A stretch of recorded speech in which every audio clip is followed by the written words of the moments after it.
माझं बालपण हे अजगणितच गेलं. शिकता आलं आणि ते शिकता-शिकता मी घडत गेलो. नाही, मला त्याच्यात इंटरेस्ट नाही वाटला. मला गावातच काम करावंसं वाटलं. गावात काम करताना माझ्यासोबतचे जे युवक होते ते सगळे मुंबईला, पुण्याला, गोव्याला काही जात होते. वाटतं ते तेवढ्या पूर्ण पण झाल्या नसतील. ती मला खंतच असेल, की मी तेवढा त्यांना पुरू नाही पडू पुरू पडा पुरा पडू शकलो नाही. त्यामुळे आता जो हा जो कार्यक्रम आहे त्याच्यामध्ये मोठ्या प्रमाणामध्ये जबाबदारी विभागून देऊन आम्ही त्या करत आहोत आणि ते पुढे नेत आहोत आणि याच्यापुढे आम्ही त्या अजगणीचं काम जे आहे ते पहिलं आम्ही त्याला प्राधान्य देणार. नमस्कार.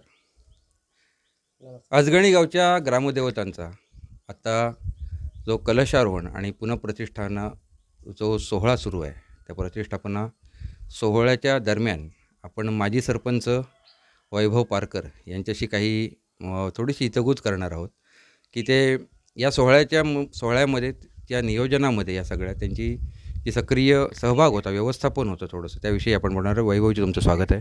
नमस्कार. वैभवजी, तुम्ही प्रथम आपण सोहळ्याकडे येऊयात, त्याच्या नियोजनाकडे येऊया. हं. मग तुमचं बालपण हे पूर्णपणे अजगणितच का आणि कसं गेलं? माझं बालपण हे अजगणितच गेलं. कॉलेज जीवनापासून हे असे कार्यक्रम आम्ही करतच होतो आणि करता कॉलेज पासआउट झाल्याच्या नंतर असे सामाजिक कार्यक्रम करण्याची एक आवड निर्माण झाली. म्हणजे समाजासाठी आपण काहीतरी समाजाचं देणं लागतोय. त्या समाजासाठी आपण काहीतरी केलं पाहिजे. ही एक भावना मनात असल्यामुळे किंवा माझे मित्रपरिवार असतील, ते गणेश भाकरे असतील किंवा अजगणीचे माधव गावकर गुरुजी असतील, जे संगीत विशारद होते, की यांच्या सहवासात असल्यामुळे काही त्यांच्याकडून शिकता आलं आणि ते शिकता-शिकता मी घडत गेलो. घडता-घडता मला वाटलं, की आता अनेक आपल्याला रोजगार व्यवसायाच्या निमित्ताने किंवा नोकरीच्या निमित्ताने जर मी कुठे बाहेर असलो, तरी माझा जास्त फोकस गावाकडे होता आणि गावामध्ये काही वेगवेगळे जे धार्मिक कार्यक्रम असतील, सामाजिक कार्यक्रम असतील किंवा आपल्या विभागामध्ये जे सामाजिक कार्यक्रम असतील, त्या सामाजिक कार्यक्रमामध्ये मी हिरिरीने भाग घेत होतो. घेता-घेता मला त्या कामाची आवड निर्माण झाली. आवड निर्माण झाली तर मग आपण सुरुवात कुठून करायची कामाची? तर टॉप टू बॉटम आपल्याला करावं लागतं. तर सुरुवातीलाच सगळे नाही, मित्र मी त्याच्याकडेच येतो, टॉप टू बॉटम म्हणजे व्यवस्थापन कौशल्य. कारण ही आवड, हो.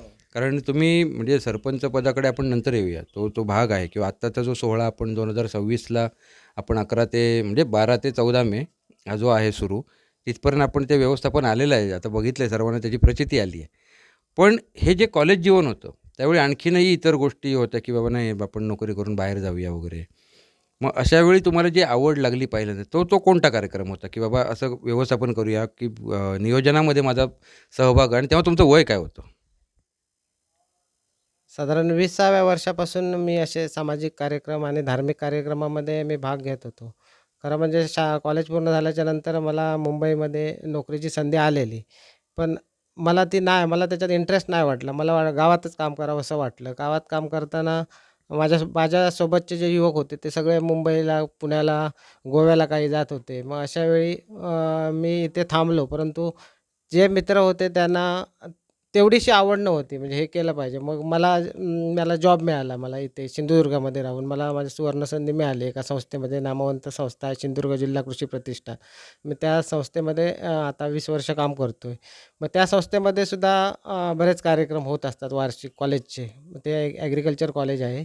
तर त्या कॉलेजमध्ये काम करत असताना म्हणजे त्या कॉलेजमध्ये कशी काय जबाबदारी माझ्यासोबतचे म्हणजे प्राचार्य असतील, प्रिन्सिपल असतील किंवा डायरेक्टर मंडळी असेल, ते कसे काम करतात. मग ते नियोजन करताना ते आम्हाला छोट्या-छोट्या जबाबदारी विभागून देत होते. मग ती पद्धत मी इकडे पण राबवण्याचा प्रयत्न केला, की छोटी-छोटी कामं वेगवेगळे ग्रुप करून त्यांना ती द्यायची आणि त्यांना ते त्या कमिट्या करायच्या. एखादा मोठा कार्यक्रमाचं नियोजन असेल, तर त्या कमिट्या करून त्यांना ती जबाबदारी द्यायची आणि आपण त्याच्यावर लक्ष ठेवायचा, की कुठची कमिटी कुठे काय काम करते, आपण त्यांना जबाबदारी काय दिली आहे. मला ती आवड असल्यामुळे मी ते लिहून घेणं, ते बघणं, ते समोरच्याने त्या एका कमिटीला आता चहा-पान असेल किंवा पार्किंग व्यवस्था असेल किंवा वाहनाची वाहतूक व्यवस्था असेल, पाहुण्यांचं स्वागत करण्याची एक व्यवस्था असेल. मग त्यांना ज्यांना जबाबदारी दिली आहे, ते कसे काम करतायत, हे एक बघणं, फॉलोअप घेणं असतं म्हणतात त्याला. तो फॉलोअप महत्त्वाचा असतो. ते इथे ते काय ड्युटी म्हणून मी करत नव्हतो. पण एक मला आवड होती म्हणून मी बघत होतो. अमुक माणसाला आपण आपण बाबा अमुक काम सांगितलं आहे, तो करतोय की नाही? किंवा तो नाही करत असेल तर ते काम झालं पाहिजे हे महत्त्वाचं असतं का? तर ते जर काम झालं नाही तर ते गावाचं नाव खराब होणार आहे. मग ते आपल्याला गावाचं नाव खराब होता कामा नये. मग ते गावाचं नाव खराब होतं नाही तर तो करत नसेल तर त्याला काही न बोलता आपण ते काम करायचं आणि ते काम पुढे न्यायचं. असं ते एक हे होतं आणि तशा पद्धतीने आम्ही कामं गेल्या 10-15 वर्ष मला वाटतं मी अजगणितली कामं अशी पुढे नेत आलेलो आहे आणि त्याचंच फळ म्हणून मला सरपंच पदाची संधी मिळाली. मग जेव्हा सरपंच पद आलं, कारण इथे पुन्हा तिथे असं झालं की गावाचं आता तुम्ही संविधानिक जे पद आहे, त्या पदावर आलात. मग ते सरपंच पद आल्यानंतर तुम्हाला तुमच्या उत्साहाला कुठेतरी जेव्हा प्रणालीत आणताना, प्रणालीकृत करताना किंवा संयमित करताना काही त्रास झाला का?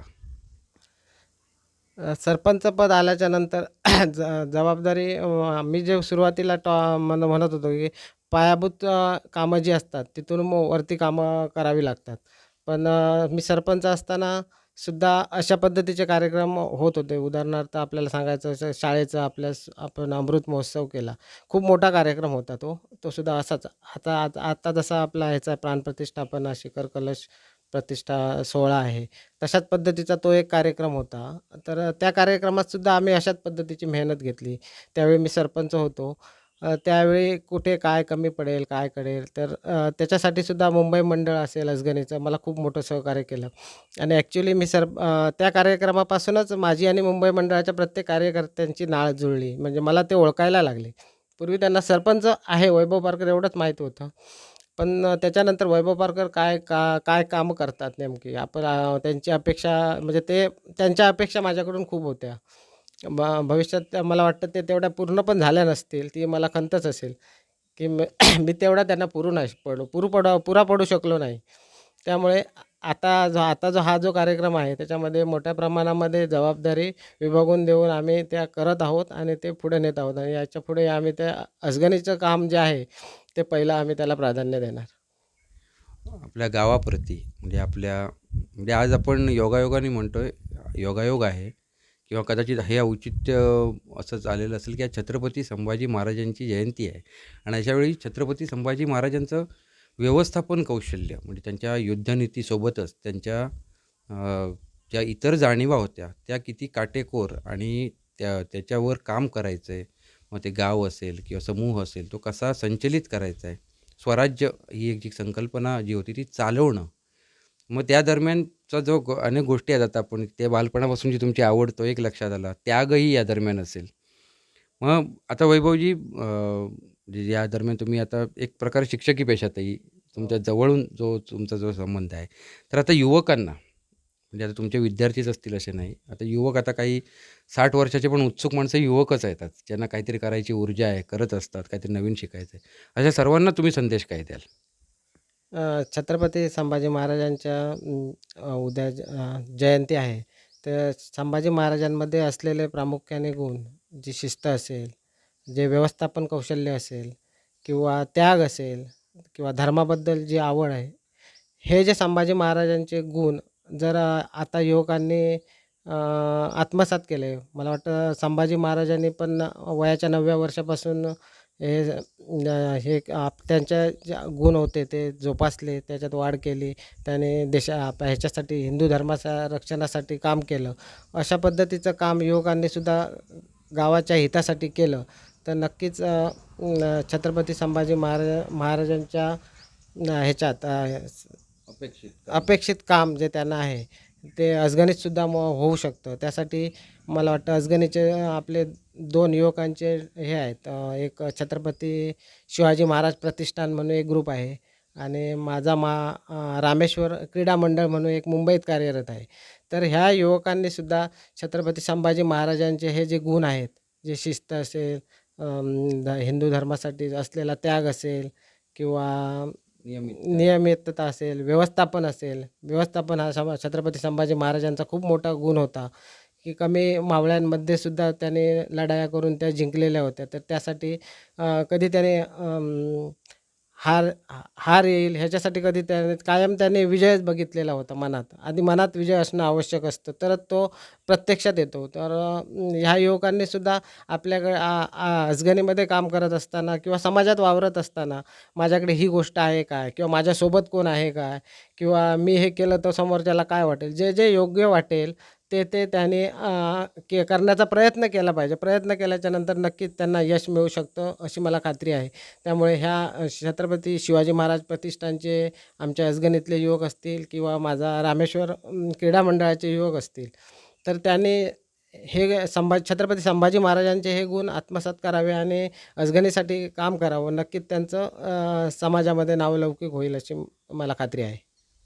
खूप धन्यवाद तुम्ही तुमचा वेळ दिलात. कारण आत्ता आत्ता जो कलशारोहण आणि हा जो सगळा सोहळा सुरू आहे त्या दरम्यानसुद्धा तुमची आणखीन इतरही कामं ती पुढेही चालू राहणार आहेत आणि त्या दरम्यान तुम्ही वेळ दिला म्हणून धन्यवाद. तर हे होते अजगणी गावचे माजी सरपंच वैभव पारकर, जे शिक्षण क्षेत्राशी सुद्धा जोडलेले आहेत आणि अशावेळी त्यांनी त्यांचे स्वतःचे अनुभव सांगताना त्यांनी व्यवस्थापन कौशल्य आणि छत्रपती संभाजी महाराजांमधल्या अनेक घटकांचा सुद्धा एक नकळतपणे कसा वावर म्हणजे इतिहासाच्या पुस्तकातला जे धडे आहेत ते कुठेतरी आपल्या कृतीमध्ये आणून त्यांना शक्ती बनवून त्या कृतीमधनं युक्ती शोधत त्यांनी ते कसं काय आत्तापर्यंत त्यांचा जी कारकीर्द आहे वाटचाल आहे ती आपल्याला सांगितलेली आहे. आपण सर्वांनी हा विषय भाग पाहिलात म्हणून धन्यवाद.